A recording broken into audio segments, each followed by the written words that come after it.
पहले मैच में हम लोग उतनी अच्छी परफॉर्मेंस नहीं कर सके, लेकिन दूसरा मैच भी और आज भी ऑलमोस्ट हम दोनों मैच मेरे ख्याल से कम्प्रिहेंसिवली जीते हैं। और बैटिंग ने, जरी बात है, बॉलिंग ने आप कह सकते हैं कि अंडर पार उन लोगों को रोका। और यही हम जब बात करते हैं, जब भी टीम मीटिंग बैठते हैं कि बैटिंग जब करेंगे तो जो अबव पार स्कोर है वो करेंगे, और जब बॉलिंग अगर पहले आ जाती है तो उसको अंडर पार आउट करने की कोशिश करेंगे टीम्स को। और बॉलिंग ने वो किया, और बैटिंग ने मेरे ख्याल से हम दोनों मैचेस में इजी चेज ही थे। सलमान, कम्बिनेशंस काफ़ी चेंज होते रहे हैं इन 3 T20 मैचेस के अंदर। आज के मैच में नसीम शाह नहीं खेले, शाहीन अफरीदी को खिलाया गया, और पिछले मैच के अंदर भी कुछ चेंजेस हुए थे। तो क्या ये बेंच स्ट्रेंथ को आप लोग आजमा रहे हैं, क्योंकि इसके बाद पाकिस्तान ने फिर ट्राई नेशन सीरीज़ भी खेली है, फिर ऑस्ट्रेलिया भी है। और एक सवाल सिर्फ बाबर के बारे में कहिएगा कि उन्होंने 50 स्कोर किए काफ़ी अर्से बाद। अब मुझे लगता है कम्बिनेशन नहीं चेंज हो रहा, हाँ प्लेयर्स चेंज हो रहे हैं, लेकिन रोल जो है वो सेम ही है। आप देखेंगे कि जो प्लेयर लाइक टू लाइक हम रिप्लेसमेंट रखते हैं, जैसे पिछले मैच में शाहीन नहीं खेला तो उसकी जगह सलमान खेला, और आज अगर नसीम नहीं खेला तो उसकी जगह शाहीन खेला। हम कोशिश यही, और जैसे उस्मान भी खेला उसकी इब्रार की जगह, तो कम्बिनेशन हमें पता है हमारा क्या है, लेकिन हाँ वो हम लाइक टू लाइक चेंज करते रहते हैं, क्योंकि हम अभी हमारे नेक्स्ट मेरे ख्याल से 14-15 गेम्स हैं 20-25 दिनों में, तो हमको कोशिश करनी है कि अपने प्लेयर्स को फ्रेश रखें। और हमारी बेंच स्ट्रेंथ अल्हम्दुलिल्लाह वैसी बन चुकी है कि कोई भी, जैसे सलमान आया दोनों मैचेस में, आपके सामने उसकी परफॉर्मेंस है, और आज उस्मान तारिक ने आकर बॉलिंग की और उन्होंने डेब्यू पे इतनी अच्छी बॉलिंग की, और वो लगा ही नहीं कि उनका डेब्यू है, जिस तरह की उन्होंने बॉलिंग की है। और टफ ओवर्स उन्होंने भी किए हैं, उसमें 15वां-17वां ओवर भी किया है। तो मुझे लगता है कि मतलब काफ़ी अच्छी इस टाइम पे कॉम्बिनेशन बन गया हमारा। हाँ लाइक टू लाइक चेंज होती रहती है। और दूसरा बाबर, हम सब उसके लिए बहुत खुश हैं, और आई एम श्योर पूरा पाकिस्तान खुश है उसके लिए। और जब बड़ी गेम्स होती हैं आप देखते हैं बड़े प्लेयर्स को स्टेप अप करें, और वो उन्होंने आज किया, और I am very happy for him, और रियली होप कि वो इस तरह आगे कंटिन्यू करता रहे, और जो हम जिस बाबर को जानते हैं वो हमें देखने को आगे मिले नेक्स्ट 4-5 ईयर्स इंशाल्लाह। अच्छा सलमान भाई, ये बताइए कि बाबर के साथ जब पार्टनरशिप आपकी बड़ा अच्छी पार्टनरशिप लगी थी, और वही पार्टनरशिप की क्रूशल साबित हुई कि आप लोग मैच जीते, तब पिच के ऊपर क्या गुफ्तगू हो रही थी? क्योंकि डेफिनेटली बाबर जिस तरह प्रेशर एक फेज से होके आए हैं, उनकी फॉर्म का मसला चल रहा था एक अर्से से, उनके साथ क्या गुफ्तगू चल रही थी, थोड़ा सा उसके बारे में बताइएगा। और उस्मान का आपने जिक्र किया, हम देख रहे थे कि आप बड़ा उनको चेयर अप कर रहे थे, जब वो विकेट्स भी ले रहे थे अपने ट्रेडमार्क स्टाइल में, आप उनको चेयर अप कर रहे थे। उन्होंने भी कहा था पीसीबी डिजिटल से गुफ्तगू में कि लाइफ पार्टनर शायद उनके लिए अच्छी साबित हो गई है, कि अभी उनकी शादी थी और सिलेक्शन की कॉल आई है, तो उसको जरा थोड़ा समराइज कीजिए प्लीज। बाबर और मैं मतलब हम एक दूसरे को काफ़ी देर से जानते हैं, हम मतलब कैसे अंडर-19 में, अंडर-16 में भी पार्टनरशिप हमारी हो चुकी हैं, तो हम एक दूसरे को अच्छा जानते हैं। आप एक दूसरे को इतना अच्छा जानते होते हैं ना, तो फिर आप, मुझे लगता है कि जब आप क्रीज पर मौजूद होते हैं तो वो हम बात यही कर रहे थे कि गेम को कैसे आगे लेके जा सकते हैं, क्योंकि हम दोनों एक्सपीरियंस इनफ है, हम दोनों को इतना आइडिया है कि यहाँ पर मतलब ज़्यादा रन हमें जरूरत नहीं थी, हमें 7-8 की रन की जरूरत थी, और हमको वो एक मतलब सिंगल डबल से भी मैच को जीता जा सकता था। तो हम वही कर रहे थे कोशिश के हम उसको मतलब गेम को थोड़ा लंबा करते जाएंगे, और बीच में एक ओवर ऐसा आएगा, जैसे बैटमैन का एक ओवर ऐसा आया था जो हमने लगाया, और उसके बाद गेम ऑलमोस्ट फिनिश ही हो गया।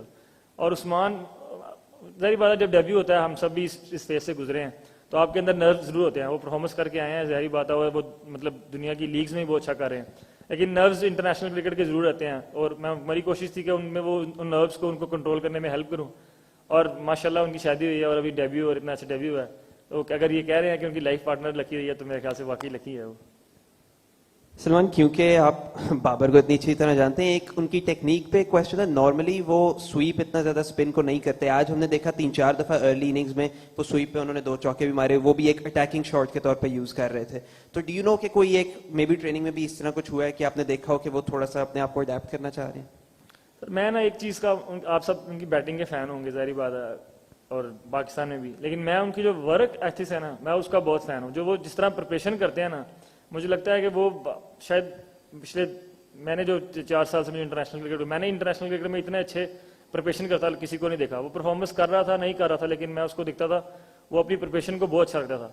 और मुझे लगता है कि उनको इस चीज़ का आइडिया हो गया होगा कि मतलब उनको नई चीज़ें अडल करनी है इसमें अपनी गेम में, और वो उसको इंडल्ज भी कर रहे हैं मुझे लगता है। और वो स्वीप शॉट आप देखेंगे कि आप नॉर्मली पहले उससे ये चीज़ रिलेट नहीं करते, लेकिन उसने वो शॉट मारी और उस पर 6 रन भी मिले, तो वो चीज़ों को अंडरस्टैंड कर रहा है, और उस चीज़ों को मतलब ज़ाहिर बात है वो इतना बड़ा प्लेयर है, उसको आइडिया हर चीज़ का है, और वो चीज़ों को मुझे लगता है कि अब उसको है कि मुझे नेक्स्ट लेवल चीज़ें लेके जानी है। और आई रियली होप कि वो इस तरह ही आगे मैचेस में हमें, क्योंकि वो अगर वो परफॉर्म करेगा तो हम मैचेस जीतेंगे ही जीतेंगे, तो वो अच्छा साइन है। और मुझे लगता है कि वो इंशाल्लाह पाकिस्तान को अगले 4-5 साल जैसी पहले परफॉर्मेंस करता था वैसे ही करेगा इंशाल्लाह। सलमान ये बताइएगा कि तीनों T20 मैचेस में टॉस जीत के पहले फील्डिंग का फैसला किया गया, इसकी कोई स्ट्रेटेजी थी पीछे?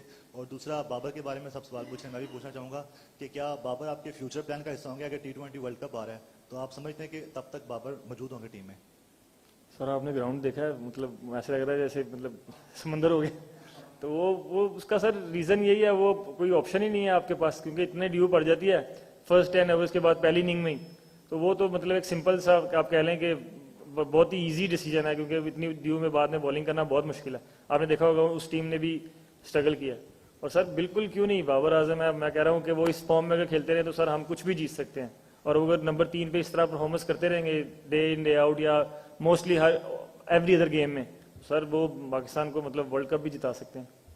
अस्सलाम वालेकुम सलमान, मोहम्मद अमजद K21 न्यूज़ से।